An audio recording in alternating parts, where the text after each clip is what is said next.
Thank you so much for the incredibly kind introduction. And thank you, as always, for your incredible mentorship and teaching. And Dr. Maestre, and very honored and thankful to have the opportunity to meet those I haven't met yet here.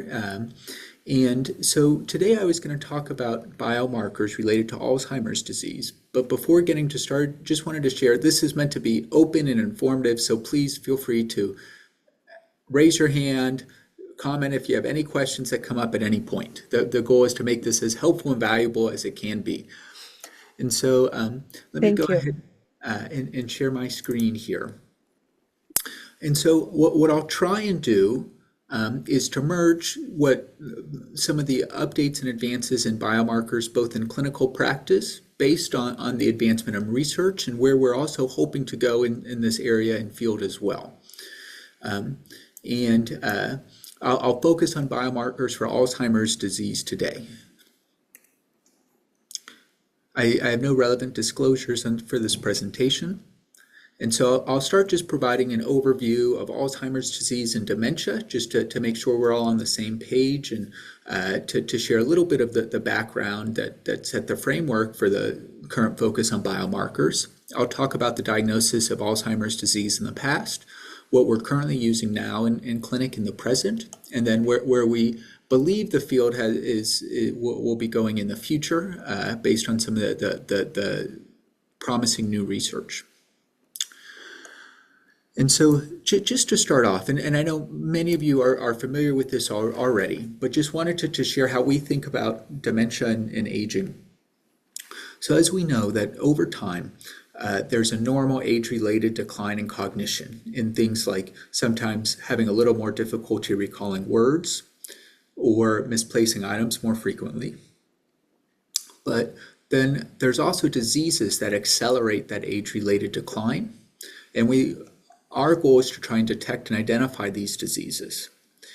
And so one term that you'll hear used commonly is called preclinical. This is thought to be the earliest phase, often referred to as asymptomatic phase as well, or the silent phase, where some of these abnormal brain changes from these neurologic diseases like Alzheimer's disease, where the proteins accumulate in the brain, but that the individual does not yet experience symptoms or notice symptoms. Then the early stage is mild cognitive impairment, when there's cognitive changes that are noticed by the person, family, or physician in one or more cognitive domains on testing that aligns with that, but that the individual is still able to perform their day-to-day activities and functioning. Dementia is once those cognitive symptoms and changes advance to the point that the individual now requires help performing daily activities that they previously were able to do independently, in those activities that they need to be able to function on their own and live independently. We use those as umbrella terms or syndromes and start in the diagnosis, but there's many underlying diseases that can cause dementia. In the class of diseases or category of diseases that we focus on most commonly is neurodegenerative diseases. These are diseases that cause a chronic progressive degeneration or atrophy of neurons. In patients, this presents as a progressive decline from a prior level of functioning and is caused by the abnormal accumulation of abnormal pathologic proteins in the brain that then spread throughout the brain. And the pattern of symptoms that a patient experiences helps us to try and differentiate between the underlying causes or diseases causing the symptoms. Alzheimer's disease is a biological disease that's characterized by the accumulation of beta amyloid proteins, as shown here, and tau proteins in the brain. It's the most common underlying cause of mild cognitive impairment and dementia. And for many years, these were used as synonyms or synonymously, but now we're thinking and talk about them as different, as Alzheimer's disease being the most common cause of MCI and dementia, but recognizing there's many other causes. And similarly for Alzheimer's disease, here most commonly it's associated with atrophy of the medial temporal lobes or the hippocampus here in the memory centers. So just to emphasize this point, so we think of dementia as being an umbrella term with many underlying causes, with Alzheimer's being the most common. Other causes being Lewy body dementia, vascular dementia, frontotemporal dementia, and Parkinson's disease, and many people having mixed causes. This gets even more complex as we start to try and look at the clinical syndromes. And what we've learned really is that many people can have multiple different underlying neuropathologies in the brain. And we try and understand the location of those pathologies in the brain in the severity or stage based on the clinical symptoms. But then for everyone, there's individual factors that might affect their presentation. And for every individual, it can present differently. And these are some of the common syndromes associated with Alzheimer's disease and frontotemporal dementia. And each of these syndromes can be caused by various underlying pathologies, and it differs by person. Today, I'm really going to focus on talking about Alzheimer's disease, so amyloid plaques, neurofibrillary tangles, and diffuse plaques. And really focus on the Alzheimer's disease-related syndromes. Okay, so let's take a step back. So Alzheimer's disease was first diagnosed by Alzheimer. It was a case of a patient with early onset Alzheimer's disease in her 50s who developed behavioral neuropsychiatric symptoms, language symptoms, and memory impairment. And then when looking at the brain on autopsy, found what we now describe as neurofibrillary tangles. And so for over 100 years, Alzheimer's disease was only diagnosed definitively on pathology or on autopsy.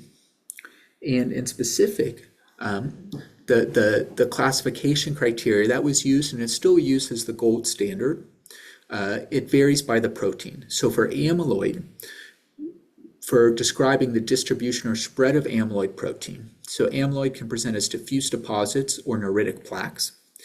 And the thal phase is typically used to describe the classic spread of this amyloid protein in the brain. And for the thal phases, it's looking at either the diffuse deposits or neuritic plaques.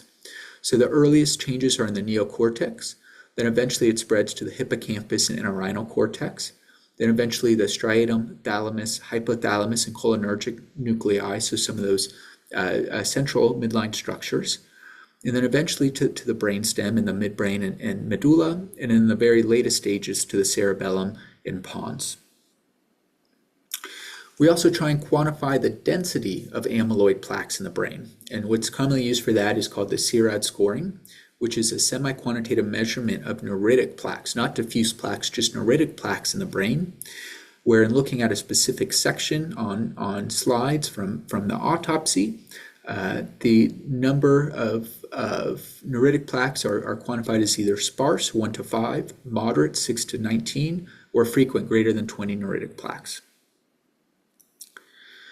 The second abnormal protein we think about is tau. In an Alzheimer's disease, patients develop hyperphosphorylated tau that aggregates into neurons, into neurofibrillary tangles, neuropil threads, and neuritic plaques.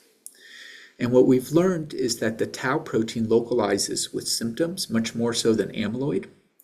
And Braak stages is the criteria that's used to characterize the distribution of these tau neurofibrillary tangles in the brain. There's not a criteria used for the quantity like there is for amyloid, but we really look at the spread through the brain. The earliest stages, or the earliest Braak stages, are here in the medial temporal lobe in the transentorhinal cortex. Eventually, it spreads to the entorhinal region and to the hippocampus, or the limbic predominant structures, which are considered here the hippocampus, eventually to the inferior temporal cortex and the insular cortex. And then by stage 5, it spread to the neocortex, to the association areas. And then by stage 6, it spread throughout the brain, including the primary sensory and motor cortices. So here in Herschel's gyrus, that's involved in hearing. What we've learned as well from autopsies is that co-pathologies are common, that most people don't only have Alzheimer's disease. They often have 2, 3, or even more co-pathologies that can affect their clinical presentation.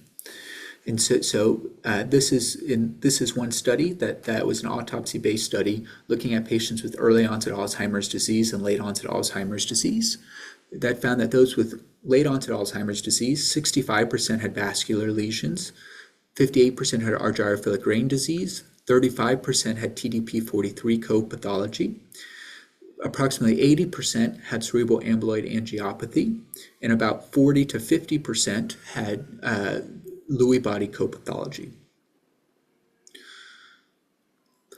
And so classically, the initial first pass workup for a patient presenting with Alzheimer's disease concerns involve first performing lab tests to rule out any reversible causes or contributors to cognitive impairment, including a complete blood count, metabolic panel, looking for electrolyte abnormalities, infectious diseases, vitamin deficiencies, and other diseases that might affect memory or cognition. Often involved cognitive testing as well, often a global screening test at the bedside, but ideally detailed neuropsychological testing to evaluate each domain. And then structural imaging to look for other potential causes and to look for atrophy in the brain. And so the preferred imaging is an MRI. It's much more sensitive than a CAT scan or CT. And in Alzheimer's disease, classically, there's atrophy here in the medial temporal lobe, as well as the lateral temporal lobe, lateral parietal lobe, medial parietal lobe, and the medial and lateral frontal cortex, with relative sparing of the primary sensory motor cortex and occipital cortex. And so for at least probably up until the year 2000, the main diagnosis for Alzheimer's disease was the clinical diagnosis. And the clinical diagnosis of typical or amnestic Alzheimer's disease is defined as a chronic progressive decline, both subjectively and objectively, from baseline in at least two cognitive domains. Memory, most commonly involving delayed recall, which is typically the most prominent and earliest symptom, most commonly for short-term memories early on and in later stages involving remote or long-term memories, often presenting with disorientation to time as well.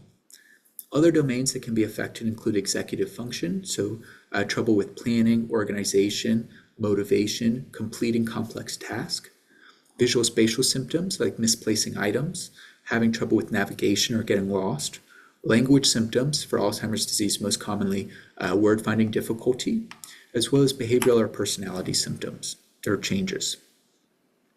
And most commonly on MRI, there's atrophy here in the medial temporal lobes or the hippocampus and the memory, the regions involved in memory consolidation. Classically as well, so FDG PET's been available now for at least 40 years. And often for FDG PET, it's looking at glucose metabolism in the brain.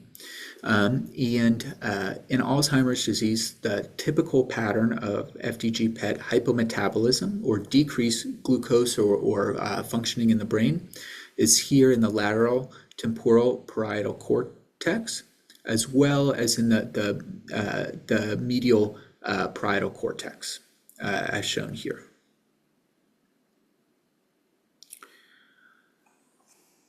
The challenge with this and what was learned when comparing the clinical diagnosis to autopsy is that the clinical diagnosis of Alzheimer's disease was wrong 20 to 30% of the time compared to brain autopsy, where the same clinical symptoms of memory predominant can be due to many other causes, including other neurodegenerative diseases. And then similarly, Alzheimer's disease can present many other ways aside from just with memory loss. So it can present with language symptoms, visual spatial, executive function, behavioral symptoms. And so for over 100 years, the diagnosis of Alzheimer's disease could only be confirmed on autopsy. There is recognition of these limitations of a clinical diagnosis. So where are we now? So around 2004 was the first, around 2004 there was a major breakthrough in the field, where for the first time a PET tracer was developed that bound to amyloid beta plaques in the brain that allowed these amyloid plaques to be visualized and quantified. The first one was the Pittsburgh B compound here, And since then, more and more tracers have been developed. These are the three FDA-approved tracers right now. And these are used to are read as either positive or negative to identify the presence of amyloid plaques in the brain. A negative scan, there's only binding in the white matter of the brain, and it looks like a tree without leaves, where you see the binding here in the white matter. In a positive scan, you see binding out to the cortex or gray matter as well, where it looks like a tree full of leaves, where you start to see binding in the gray matter that exceeds the white matter. In each of these scans has similar performance, and this is considered the gold standard biomarker now. Compared to pathology, so on autopsy, a positive amyloid PET scan has over 88% sensitivity and specificity for amyloid neuritic plaques on autopsy. So these are binding specifically to the neuritic plaques. And this is relatively similar for each of the three FDA-approved tracers. What we've learned as well in using amyloid PET now for the last 10 plus years is that the localization of binding on amyloid PET does not align with somebody's cognitive symptoms. And just last year, CMS approved coverage for amyloid PET scans. These had previously only been available in research, and now we're able to access them in clinical practice. Still right now, the appropriate use criteria are the 2013 version. These are being updated.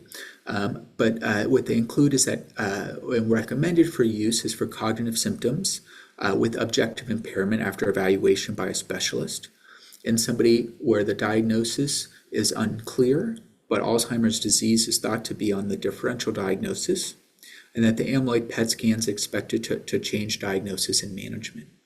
In one study of amyloid PET scans across the U.S. in clinical practice has found that amyloid PET scan changed the patient management over 60% of the time and diagnosis over 30% of the time. This right here is an example of a positive scan in a patient who I had cared for, who had symptom onset in her 50s with early onset Alzheimer's disease, and was told her symptoms were due to PTSD and prior trauma, and had seen about 5 different mental health specialists before getting referred to a neurologist to identify, do a concern for Alzheimer's disease. In her amyloid PET scan at this stage, she was already in the later stages by her mid-50s, and she had severe Alzheimer's disease. The next big breakthrough really came in 2013, where there's the development of a tau PET tracers, with the most widely used one being fluortaucipir PET. This was just FDA approved in 2020, based on new autopsy studies that showed that fluortaucipir accurately estimates the density and distribution of tau neurofibrillary tangles in adults with Alzheimer's disease. And specifically, what they found was that in a positive scan or a positive tau PET scan identifies Braak stage 5 to 6 pathology with over 92 to 100% sensitivity, 52 to 92% specificity, and this has been higher in the more recent studies, and over 85% accuracy. So this is a study looking at tau PET in amyloid positive adults. So these were amyloid PET negative, adults where you don't see elevated tau PET binding. In those with mild cognitive impairment, you see tau PET binding in the medial temporal lobes and the lateral temporal lobes. And in dementia, in the later stages, you see tau PET binding that has then spread throughout the temporal and parietal cortex, as well as the medial parietal cortex, into some regions of the lateral frontal cortex as well, aligning with the Braak staging pathology. What I'll note is that the tau PET scan, when you look at the brains on autopsy, it needs to have a high enough threshold for the tau PET scan to capture it. And so the Braak staging on tau PET scan does not align with the Braak staging on autopsy one-to-one. It's the tau PET scan's capturing a later stage than what is seen in the autopsy brains. So this is that same patient I had mentioned before, who had developed symptom onset in her early 50s. and her tau PET scan had showed diffuse tau PET binding at this stage in the lateral temporal cortex, the medial parietal cortex, the lateral parietal cortex, as well as the bilateral frontal cortices at this stage. What we've learned more recently is that an individual's tau PET binding at baseline appears to predict their future brain atrophy for individual patients and was better correlated with future brain atrophy than their baseline atrophy on MRI or their amyloid PET scan.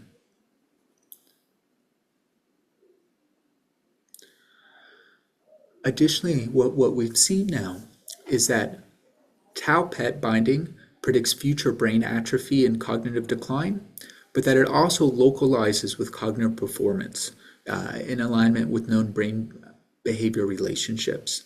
So in patients with worse episodic memory performance have greater tau PET binding in the medial temporal lobe. Those with worse semantic memory performance have greater tau PET binding in the anterior temporal cortices. Those with language predominant symptoms have greater tau PET binding in the left or dominant hemisphere and around the perisylvian regions. Those with executive dysfunction have greater tau PET binding in the bilateral frontal cortices and parietal cortices. And those with worse visual-spatial performance have greater tau PET binding in the bilateral occipital and parietal cortices, more commonly on the right than the left for Alzheimer's disease. There's what we use most commonly now as well in clinical practice is cerebral spinal fluid. So these have been available now for 10 plus years as well to test for the amyloid and tau proteins in the CSF fluid. For Alzheimer's disease on CSF, you typically see decreased amyloid beta 42 and decreased amyloid beta 42 to 40 ratio. It's thought to be lower in Alzheimer's disease because the theory behind it is that in Alzheimer's disease, the amyloid plaques in the brain sequester the amyloid beta 42, so there's decreased level in the spinal fluid. And the opposite is true for tau, where in Alzheimer's disease on CSF, you typically see increases in phosphorylated tau.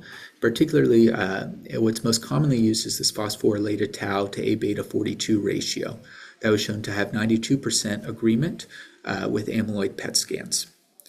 In research practice, there's also total tau and neurofilament light that can be tested in CSF as a nonspecific biomarker of neurodegeneration. But in clinical practice, those are not typically used. What we've learned now in some of the studies is that it seems that the CSF biomarkers become positive before the amyloid PET biomarkers. And the first FDA-approved CSF biomarkers were in 2022, and they require collection in a special polypropylene tube. So for the last 20 years, we've had access to these new biomarkers for Alzheimer's disease. And these have really helped us to learn more about Alzheimer's disease. And so some of the lessons that we've learned. First, we've learned that Alzheimer's disease can occur many years. The brain changes can occur many years before the onset of symptoms. In some cases, 10 to 20 years before the onset of symptoms. So this was a recent study in cognitively unimpaired adults that were followed for 3 to 5 years in this study. Individuals who had positive amyloid PET scans but negative tau PET scans had a 2.4 times increased risk progression to mild cognitive impairment compared to those who had negative amyloid PET scans, while those who had both positive amyloid and tau PET scans had a 19 times increased risk of progression to MCI and over 40 times increased risk of progression to dementia. And they also had faster cognitive decline as well. So it really helped us to understand that Alzheimer's disease can occur many years beforehand and created optimism that potentially treating Alzheimer's disease at this earlier stage can help to prevent or slow the decline of the disease. What we've also learned is that clinically Alzheimer's is very heterogeneous and can present very differently in different individuals and participants. So it previously had been thought that Alzheimer's disease really only occurred in those over the age of 65. But now with biomarkers, you can see an earlier age of onset with symptom onset even in the 40s or 50s, where it was more commonly misdiagnosed. What we've also seen is that there's heterogeneity across the clinical syndromes, and I'll talk a bit more about this, where it's not just presenting with memory predominant symptoms, but also executive function, behavioral, visual, spatial, and language symptoms. In that patients can present across the spectrum of severity from asymptomatic to mild symptoms to dementia, and that some of these presentations associated with demographic, genetic, social, environmental, among many other factors. And so it's really helped us, having biomarkers have helped us to diagnose each of these atypical scenarios and cases and learn more about them. So with biomarkers, we've learned much more about early onset Alzheimer's disease.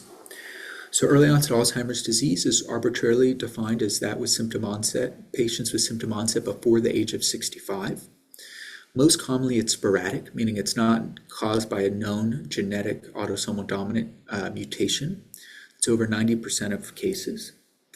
But those with early onset Alzheimer's disease appear to have a more malignant disease course characterized by faster decline and a higher mortality. So seem to have a higher burden of Alzheimer's disease pathology and less co-pathologies, aside from the Lewy body disease, where there's actually, it seemed to be slightly more common in early onset Alzheimer's. Early onset Alzheimer's also presents more commonly with non-amnestic symptoms. And so the patient's amyloid and tau PET scans I shared earlier. So when I had met her at age 51, she had first started to develop symptoms at the peak of her career. She had a 5-year-old daughter. Then at age 46, she started to develop memory loss, eventually word-finding difficulty and executive dysfunction, and eventually visual spatial symptoms, and was dependent in her IADLs, and wasn't referred to a neurologist until 5 years later, when I saw her at age 51. And I just want to share, so early onset disease is devastating to patients and families. These are often people at the peaks of their family life and career as well. And it's being able to use the biomarkers to support the diagnosis and to offer treatment as well has been critical. There's also different clinical scenarios, and I'm just going to briefly go through these. So we know that Alzheimer's disease can present with a visual spatial predominant symptoms, what's called posterior cortical atrophy. It's more common in early onset Alzheimer's disease and tends to have tau accumulation as well as atrophy in the visual spatial centers of the brain, the posterior parietal and occipital cortex, typically on the right worse than the left. And is associated with Alzheimer's disease pathology over 90% of the time. There's other non-amnestic presentations of Alzheimer's disease. These include language predominant symptoms, what's called logopenic variant primary progressive aphasia, frontal or behavioral variant Alzheimer's disease, or corticobasal syndrome. And each of these could be toxin themselves. The challenge that has been going on is for these biomarkers.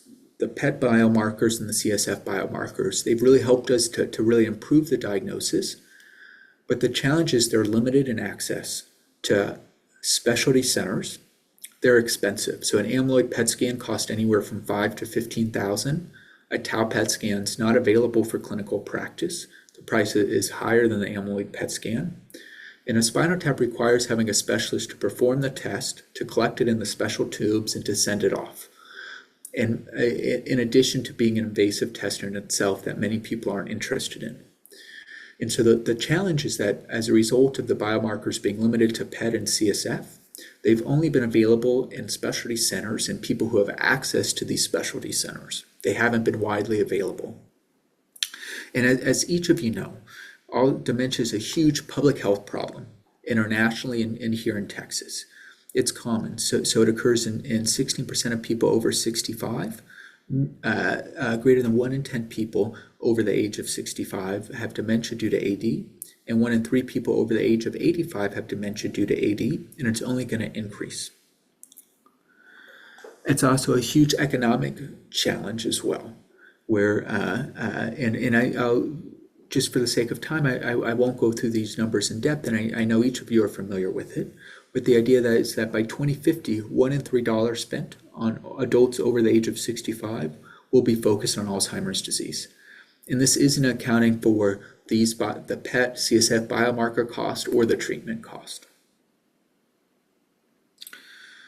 As you know, here in South Texas, there's amongst the highest prevalence of dementia, particularly in minority populations, where among Hispanic adults have been shown to be 1.5 times more likely to develop dementia and have the highest rate of dementia compared to other racial and ethnic groups.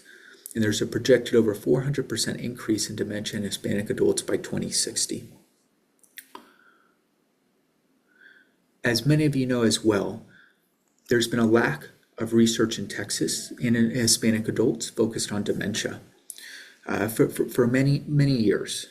And so that was one of the main emphases, is that as a result of these biomarker tests only being available in these specialty centers and without having a comprehensive or Alzheimer's disease research center here in Texas for many years, the research that was being performed on Alzheimer's disease and these biomarkers were really limited to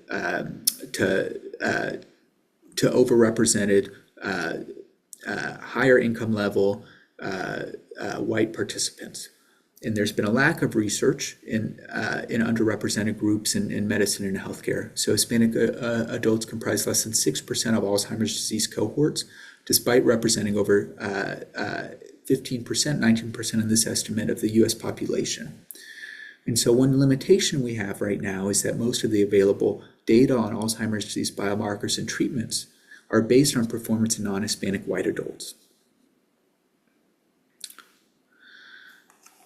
There's also a significant change or growth in dementia prevalence expected by 2050 around the world, with the greatest increases expected here in Africa, where many countries have over 300% expected change by 2050. And here the biomarker tests were not available. The PET scans and the CSF testing are not available. So the challenge in the present is that many of the available testing tools are not feasible to meet this growing burden and need. And so that brings us to what are we thinking about biomarkers in the future? And that's where there's been a lot of excitement in the new blood-based or plasma biomarkers. And so I'll talk about some of the new biomarkers that I'm sure many of you have heard about and that you'll be hearing more about as well in the coming years. So there's new blood-based biomarkers for amyloid beta 4240, as well as for phosphorylated tau or p-tau. And the p-tau can be, the tests are looking at phosphorylation at different epitopes on the tau protein.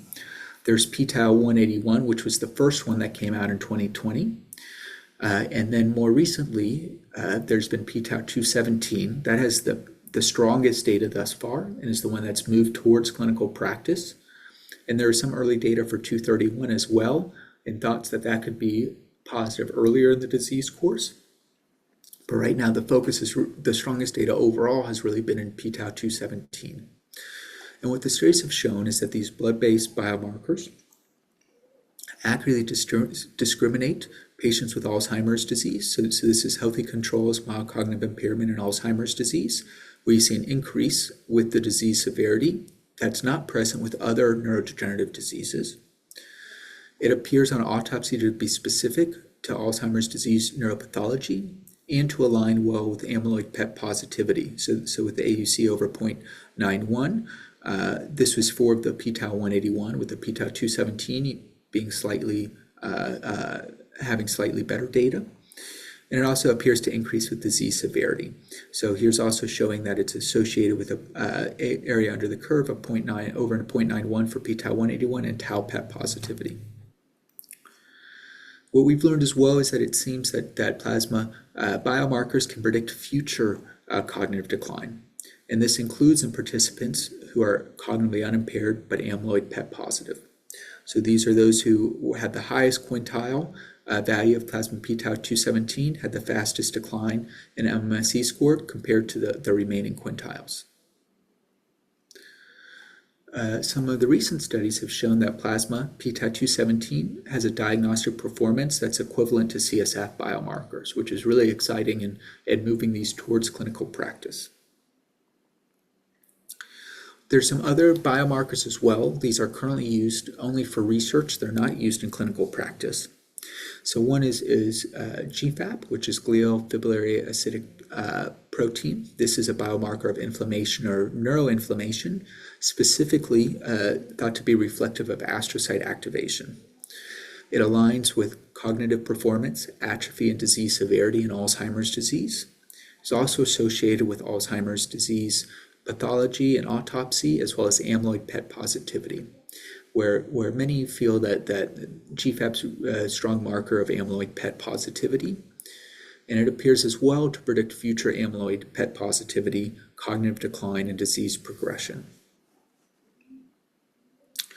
There's also nonspecific biomarkers of neurodegeneration or neuronal injury.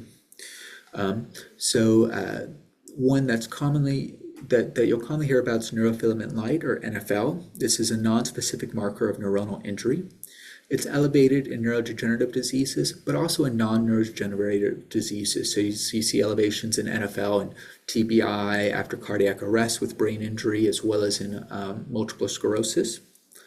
In neurodegenerative diseases and Alzheimer's, it's associated with cognitive decline and atrophy, and increases in participants who have familial neurodegenerative diseases, so autosomal dominant causes.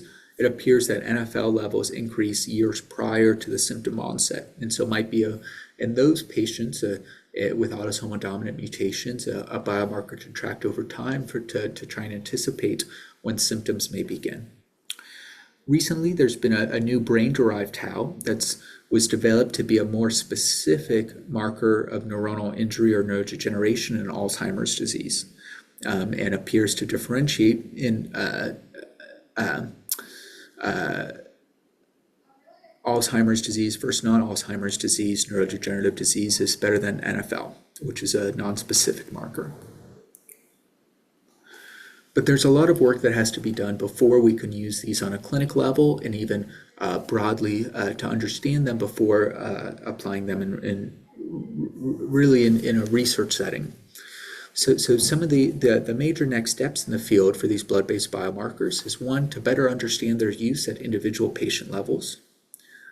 Two, to evaluate their use in community-based clinical cohorts. So much of the research thus far has been in clinic-based cohorts. There's growing data really over the last 2 years in community-based cohorts, but really trying to understand their use across the population and in the community. Third is to evaluate their use across diverse participants. Fourth is to understand the influence of common medical comorbidities. So we've learned that renal function can confound some of these blood-based biomarker levels and lead to false positive results. Also, I have some data that if time permits, I can share, showing that we've seen an association with cardiovascular disease, particularly with heart failure. And some of the studies have shown an association with BMI in participants. But if we're going to think about applying these to individual patients, we need to understand what other diseases and comorbidities might affect our interpretation and use of these biomarkers. And similarly, we also need to understand cut points for appropriate clinical use and interpretation. But many of the advancements in these new biomarkers have led to a new biomarker-based definition of Alzheimer's disease that looks at the underlying biology. So this is a common model or framework, as many of you I'm sure are familiar with, and Dr. Mastra overly so.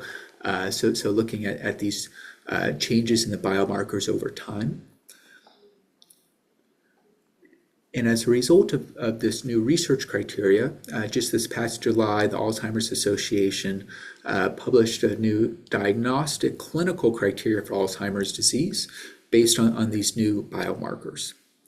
And some of the major take-homes from this is that these new biomarkers and this new diagnostic criteria separates the clinical syndrome of mild cognitive impairment and dementia from the underlying disease biology or cause of symptoms. So Alzheimer's disease. It says rather than the prior clinical diagnosis of Alzheimer's disease should now be defined and diagnosed based on the presence of the biology. So a positive biomarker of the in vivo biomarker of Alzheimer's disease proteins, with the core proteins being amyloid and tau. and those biomarkers that we just were reviewing.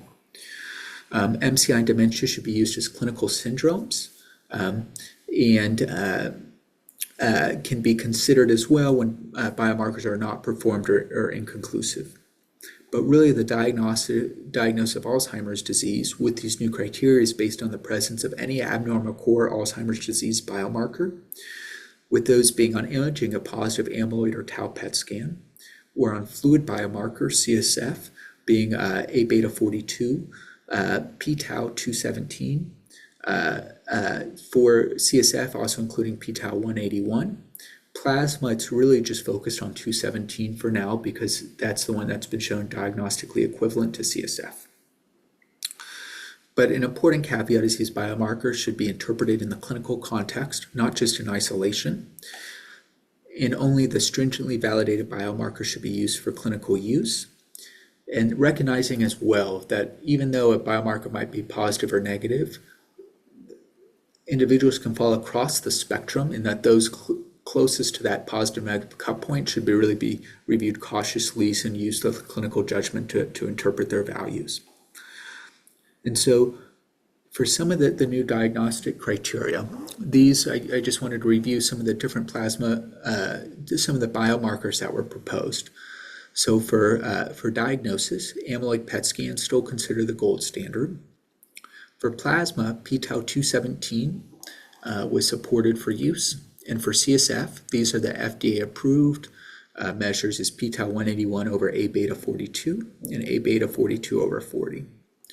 They also proposed new biomarkers for better staging and prognosticating Alzheimer's disease. Many of these are research use. Most of these are research use only at this point.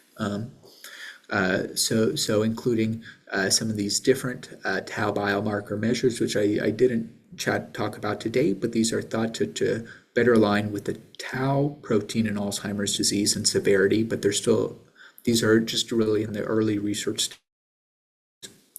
NFL, as I mentioned, for neuronal injury, and for inflammation, GFAP, for CSF or plasma. Tau PET really being helpful for staging as well as MRI and FDG PET being a measure of neuronal injury or dysfunction. So with this criteria, it defines Alzheimer's disease with amyloid biomarkers, tau, phase 1 biomarkers, phase 1 meaning that it aligns with amyloid PET positivity and time, or tau 2 biomarkers, which is thought to better align with tau protein spreading through the brain and severity, markers of N or neuronal injury or neurodegeneration, markers of I or inflammation, but then also recognition of co-pathologies, that Alzheimer's disease more commonly occurs with other diseases rather than on its own. So measures of vascular brain injury, including brain MRI still being the gold standard for this, as well as some of the new biomarkers for alpha-synuclein disease that are really largely still undergoing validation and research, like the seed amplification assays. So how do what are we using in clinic now? So when a patient presents to clinic with cognitive concerns, we still do that initial first pass workup that I presented earlier. So taking a history, talking to the patient and the family, testing other labs, so complete blood count, comprehensive metabolic panel, vitamin B12, thyroid stimulating hormone, HIV, RPR test for syphilis, electrolytes, performing a global screening test, either an MMSE or MOCA, and then performing structural imaging, ideally with an MRI. In a specialty clinic, we'll go through this in more detail. We'll perform neuropsychological or cognitive testing, and we'll provide a clinical syndrome diagnosis. Is the clinical syndrome asymptomatic, subjective cognitive impairment, mild cognitive impairment, or dementia? And what do we suspect is the underlying cause based on the clinical syndrome? Is it Alzheimer's disease syndrome, frontotemporal dementia syndrome, Lewy body dementia syndrome? And then we'll discuss and offer biomarker testing, depending on the clinical context. So in practice, we'll offer for Alzheimer's disease, CSF being the one that's typically covered by insurance, amyloid PET being more commonly offered by insurance. So when I was just having this conversation right before coming here, the family decided they preferred to pursue the amyloid PET scan and to see the coverage there. We are now offering skin biopsy for Lewy body disease as well. In the next 5 years, I anticipate what we'll be offering families is a panel of blood-based testing, so plasma p-tau, GFAP, NFL, as well as ApoE testing. And if those values are inconclusive, then we would move towards the gold standard testing with PET or CSF. And I suspect we'll have other tests for Lewy body disease by then, including CSF and potentially plasma as well. Maybe that might be over 5 years, but we'll see. But what these blood-based biomarkers have also done is they've provided us an opportunity to better understand and evaluate Alzheimer's disease across populations and across settings.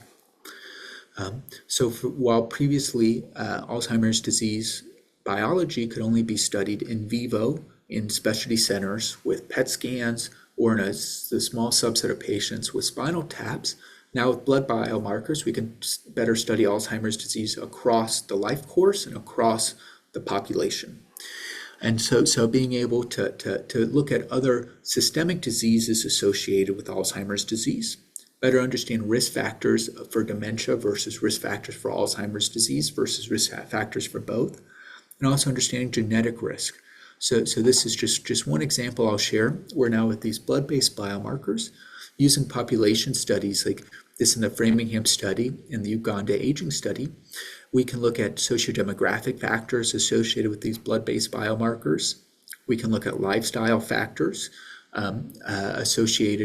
previously associated with dementia, including substance use, diet, sleep, air pollution exposure, quality of life, social isolation. We can look at genetic risk factors that have been validated in clinical Alzheimer's disease populations to try and see if this aligns with a biomarker-based diagnosis.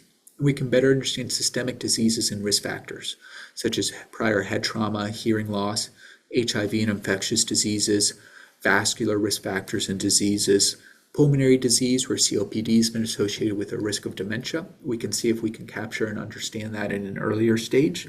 We can look at neurologic diseases, renal function, liver disease, depression, amongst many other medical comorbidities, to try and understand what factors are associated with levels of these biomarkers, so that appropriately in clinic populations that have any combination of these systemic diseases and risk factors, and also to identify what systemic diseases or potential systemic manifestations for Alzheimer's disease there might be that we never knew about because we. And so one example I'll share of that is, so in some of the work we've been looking at in the Framingham study, we've been looking at the association between p-tau and cardiovascular disease. And we saw that those who have an elevated levels of plasma p-tau have a higher risk and cumulative incidence of later developing heart failure. So this is looking at those with the highest levels of p-tau at baseline in the versus the remaining participants, and we see that over a 10-year follow-up, those with elevated plasma p-tau who did not have heart failure at baseline had over 30% greater risk of developing heart failure. And so trying to understand is this a systemic manifestation of Alzheimer's, where some studies have shown that patients with Alzheimer's disease can have amyloid in the cardiac muscles, or is heart failure a risk factor for later developing Alzheimer's disease if you're not clearing the proteins from the brain as well because the heart's not working as well?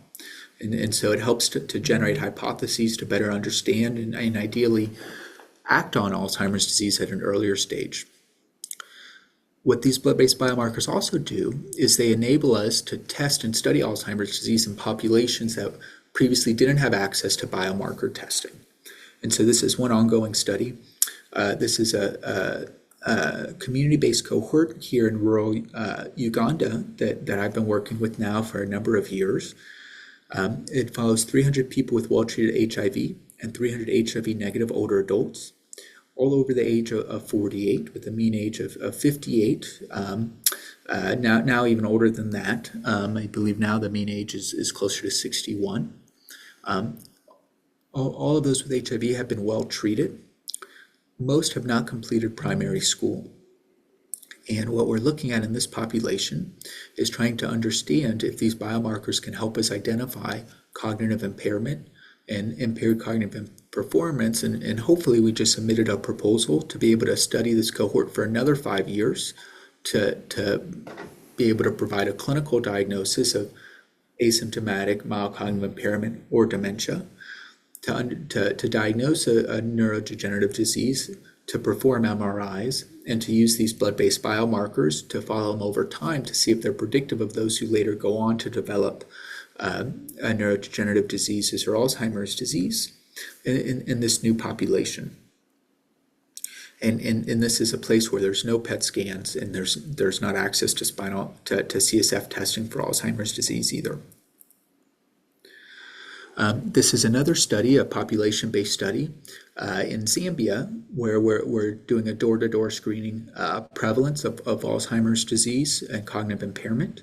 And ideally would like to be able now with the blood-based biomarkers and some new, potentially some promising data on dried blood spot approaches, which can be collected by a participant at the moment without needing a phlebotomist. We hope to be able to also look at these blood-based biomarkers across the population and to understand their association with cognitive disorders. The growing data has also shown these biomarkers can help not just for diagnosis, but for prediction. And so this is one study where these blood-based biomarkers were used and combined with cognitive data, genetic data, and other data to better identify those at the highest risk of later developing cognitive impairment. And this path in Alzheimer's disease has also created a path forward for other neurodegenerative diseases. And as broadly what I'll share is that for Alzheimer's disease, one of the thoughts that many of the treatments previously might not have been, many of the prior clinical trials to treat Alzheimer's disease may not have been successful because when using just the clinical diagnosis, as I mentioned before, 20% or so of participants did not have Alzheimer's disease. Additionally, having the biomarkers enables an earlier diagnosis. And so some of the thoughts in the field is that the success of the new Alzheimer's disease therapies were really informed by these biomarker tests enabling earlier and more accurate detection of Alzheimer's disease. Because you don't want to give an anti-amyloid therapy to somebody who doesn't have amyloid in the brain. And to really set the path forward for other neurodegenerative diseases to try to accelerate research in biomarkers and therapeutic development to hopefully bring more treatments available to the population. And so just this, a couple months ago for alpha-synuclein diseases like Lewy body disease and Parkinson's disease, they just proposed a similar biomarker-based diagnosis. Still ripe for debate and interesting to discuss. But the idea is that even though right now we're limited to Alzheimer's disease with our biomarkers for clinical use, hopefully many more will come for Lewy body disease, frontotemporal dementia, vascular disease, even for some blood-based biomarkers. And we're starting a new project now to look for blood-based, really for any biomarkers for chronic traumatic encephalopathy as well. So trying to learn how to diagnose these other neurodegenerative diseases so that we can, while patients are alive, better understand what are the different abnormal proteins that might be affecting their clinical symptom and how we can individually develop a treatment plan for that patient and family.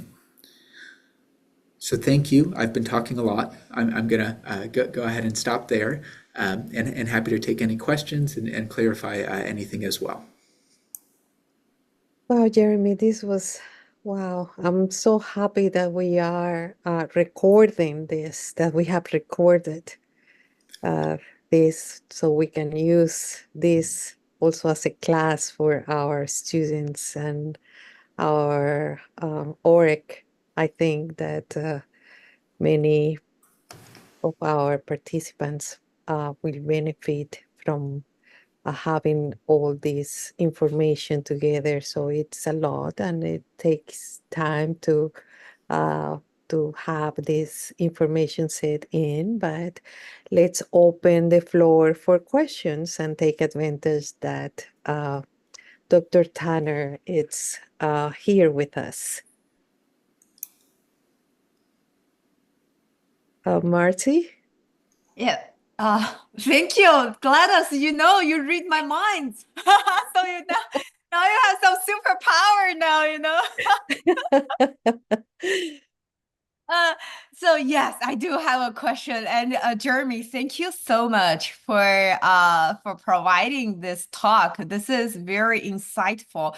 Like I am the economist in the RecMark team at UTRGV. And it's so exciting to see the story on the clinical side. I think you're on the pure science, like the hard science with clinical thing, and I am the social scientist. So I see things outside the box and you see things inside the box. It's so beautiful. And I do have a question regarding the patient example you mentioned, that 51-year-old. I would think she's a mom, right? She has a little kid. She is in her peak of career, right? I'm so interested about her case, like since you mentioned this is her peak of career. Can you be more specific of, how stressful or how many workloads she has, like with a kid and with a peak career job? I would say I feel a lot of things happen to her, and I also want to track her case. Like you say, after a few years, like 5 years, she was diagnosed as a Alzheimer, right? So did you have any like track tau test, or the amyloid PET test for her, and how did it change over time? Thank you. No, it's a great question, and I shared that story, and I shared in a different order than I usually do in this presentation because I was focused on the biomarkers. But for me, that was a patient I had cared for in fellowship that really stuck out to me, and it's heartbreaking. I mean, there's no way around it. Developing these symptoms at that stage of life with her family involved and otherwise, and it's devastating in so many different ways. And for her and her family. So she was, and I can't share too many specifics of it to make sure it's not identifiable, but she had traveled around the world for her work and was really highly regarded in her field. And all of a sudden, for her, what really stood out is she had a decline in her performance at work that others hadn't noticed, and she stopped getting work as a result of it, and had been internationally renowned for what she did. Oh, At the same time, she was raising her daughter and driving her daughter to school, and really helping to care for her daughter. When they first got the diagnosis, so when she first started to develop symptoms, she was 46, and they were told it was due to PTSD, that she never knew she had a traumatic event before, and they were actually told to seek mental health counselors. They went through extensive mental health therapies, cognitive behavioral therapies, otherwise, and her symptoms continued to progress. They sought alternative therapies. They sought many other care strategies, and when by the time I saw her, she was already in the later stages of disease. So I saw her 5 years after symptom onset. Typically for Alzheimer's disease, the course is slower. So usually people don't reach the stage of severe dementia in the first 5 years. But she was, and she had, and that's for these early onset diseases. It's been associated with a faster course, with higher, and there's been some of the economic studies on it as well, looking at years of life lost, and it's much higher than for later onset diseases. And by the time I saw her, she had very high tau burdens and amyloid PET burdens. And I can kind of reshare those images here. So this was for her. So this was her tau PET, which was positive. And then what was even more so was she had a very high degree of diffuse tau pathology. So this is the very severe stages within 5 years of symptom onset. Um, And and Jeremy, let me ask you, what do you think the role of stress and this traumatic event or that trigger her PTSD? What was the relative importance? I know it's impossible to assign a number or a value, but what is your thinking as a yeah. clinician? Well, and so this is what was unique about this case was she didn't know of a prior traumatic event. That it was just the doctors trying to explain it, and we're told, oh, you must have had a prior traumatic event in childhood and prior stress that explains these new memory loss in your 40s. In general, I think of stressors as can be triggering events. We know I think emotional, cognitive, medical stressors can each bring out or exacerbate symptoms, but sometimes they can be mimickers.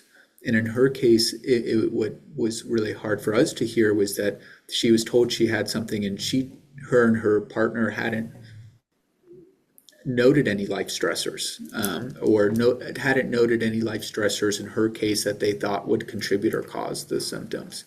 It was just, I think, somebody trying to find an explanation for her symptoms and unfortunately led them down the wrong path. So we see a misdiagnosis commonly in early onset Alzheimer's disease. Wow. Wow. And this peak performance that Marcy mentioned, it was peak because there was a decline afterwards, or it was like a fantastic performance? Yeah, and what I meant by that is so often we care for patients who are retired or they're finishing up their careers and are just doing what they enjoy. Over the age of 65, many have already retired. For early onset disease, it's many people who have reached the highest point in their careers at that point. So I've had physicians who are running medical practices that I've cared for, heads of businesses and large businesses and corporations who have started to develop symptoms, and others that they're still at that career peak at that point in their life, at least, when they start to develop symptoms, and it can often have devastating consequences. Thank you. Dr. Mejia Arango? Thank you, Gladys. Thank you, Jeremy. It was wonderful hearing all the things you told us and learning so much from you. I was wondering, I have been thinking a lot on age of onset.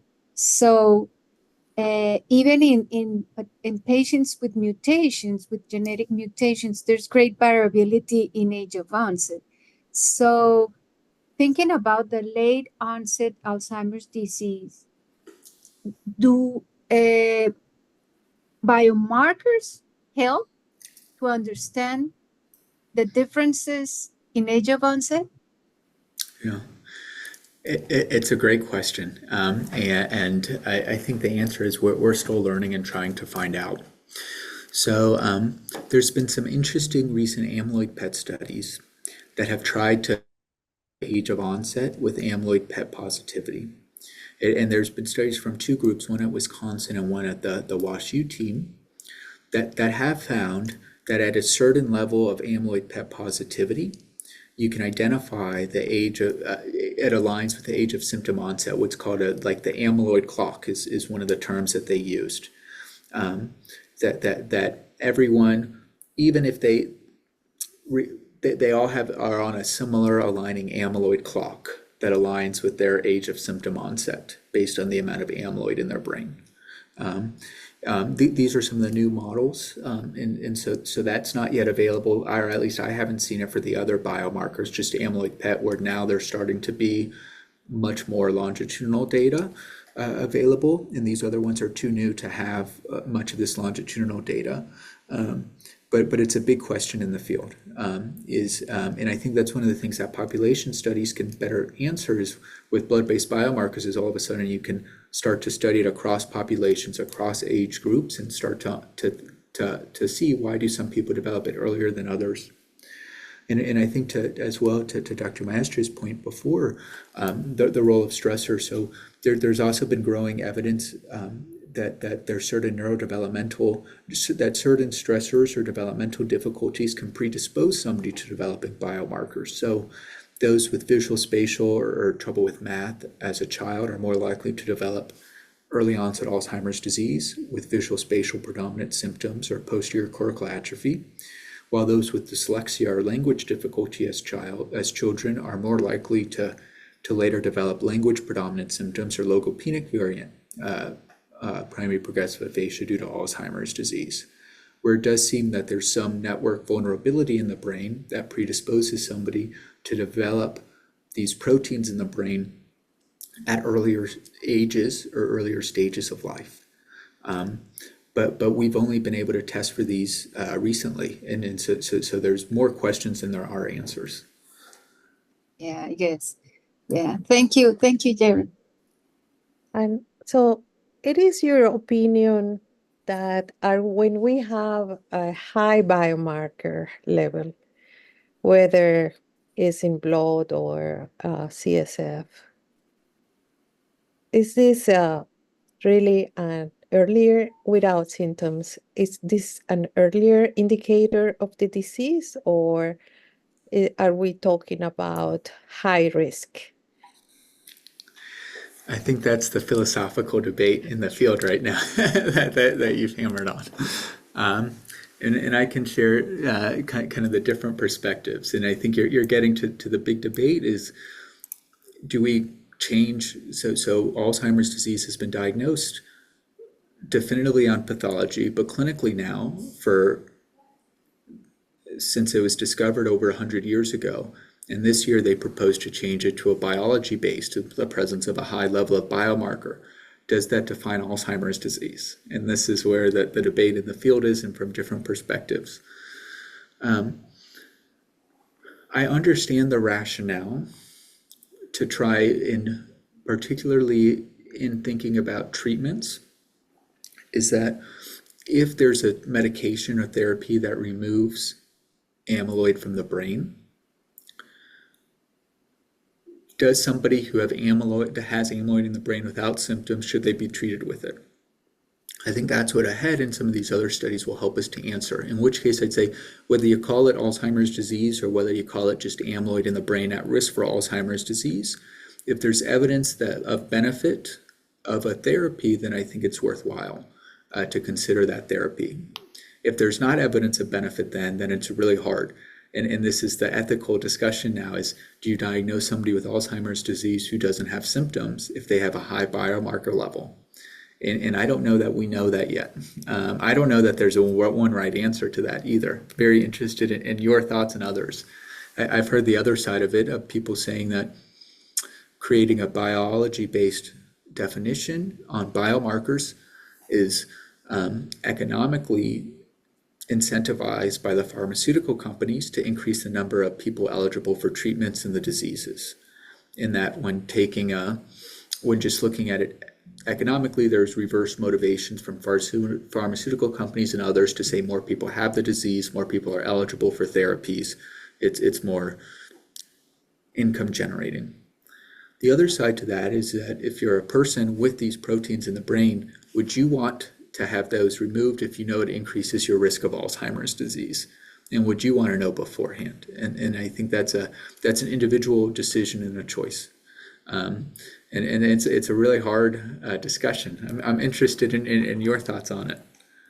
Yeah, it's a hard one, and I'm gonna mention that we have a participant, Dr. Angelica Maria Munoz, who is from Medellin, Colombia. It's on the audience of this talk, and one thing that I've mentioned publicly is the evidence from people from Medellin having the autosomal gene for Alzheimer's, late early onset Alzheimer's and not developing the disease. So that's something that we don't know really what's the trigger of the early onset or the onset or progression.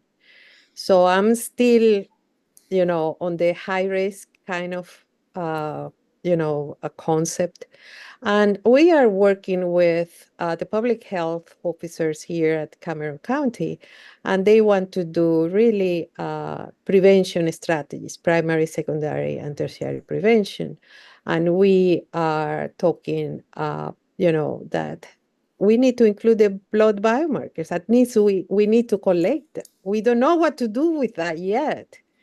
But if we collect them now and we see what happened at the community level, then we'll find out. So now having a disease or having a marker of the disease and not finding the disease is not unusual in medicine, right? Like we have the PSA, for example, the antigen, prostate antigen, and sometimes we say, oh, it's high, but it's kind of a false positive for a decade, and then something can come up if the person lives enough. So do you envision that these kind of biomarkers are going to be, used as the, markers for prostate cancer, for example? Yeah, these are all the million-dollar questions that I look forward to being a small piece in the research to help understand.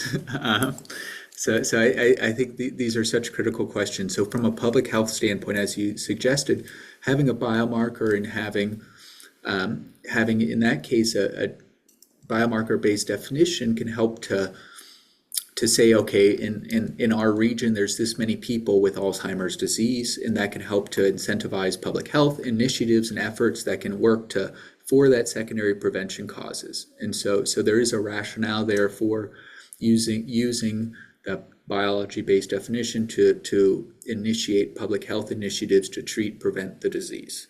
But whether that means that somebody with that biomarker will never develop Alzheimer's disease, I think that's why we need the longitudinal studies. We've only had these Exactly. And biomarkers with for prostate, years. Yeah.